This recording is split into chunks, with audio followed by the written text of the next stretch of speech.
চিকিৎসার জন্য ভারতে গিয়ে রহস্যজনকভাবে নিখোঁজ হওয়া ঝিনাইদহ ৪ আসনের সংসদ সদস্য আনোয়ারুল আজিম আনারের মরদেহ উদ্ধার করা হয়েছে। বুধবার ২২ মে সকালে কলকাতার নিউ টাউন এলাকার সঞ্জীবা গার্ডেন থেকে তার মরদেহ উদ্ধার করা হয়। পশ্চিমবঙ্গের শীর্ষস্থানীয় কিছু গণমাধ্যমের প্রতিবেদনে বলা হয়েছে, ভারতে চিকিৎসা করাতে এসে খুন হয়েছেন তিনি। গত ৮ দিন ধরে নিখোঁজ থাকার পর নিউ টাউন থেকে তার মরদেহ উদ্ধার করা হয়। এই ঘটনায় রীতিমতো শোরগোল শুরু হয়েছে দুই দেশের কূটনৈতিক মহলে।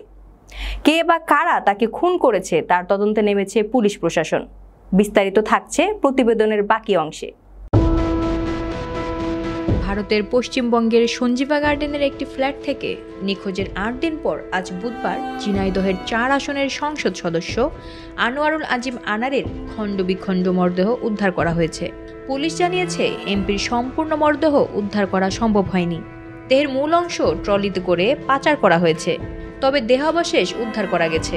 এই ঘটনায় উঠে এসেছে চাঞ্চল্যকর তথ্য। জানা গেছে, মোট ৬ জন এই হত্যাকাণ্ডের সাথে জড়িত ছিলেন। তাদের সবাই বাংলাদেশি নাগরিক। এমপিকে হত্যার পর ৫ জন দেশে ফিরে আসেন এবং একজন এখনও ভারতেই অবস্থান করছেন।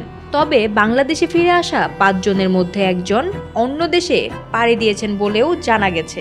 আর ভারতে অবস্থান করা ব্যক্তিকে আটক করতে চেষ্টা করছে ভারতের পুলিশ। মূল নিখোঁজের অভিযোগ পাওয়ার পর এই ঘটনায় জড়িত সন্দেহে ২ জনকে আটক করে ঢাকা মেট্রোপলিটন পুলিশ। জিজ্ঞাসাবাদে তারাই জানান মরদেহ আছে সঞ্জীবা গার্ডেনে। এ খবর দেওয়া হয় কলকাতা পুলিশকে। পরে বুধবার এই মরদেহ উদ্ধার করে ভারতের পুলিশ।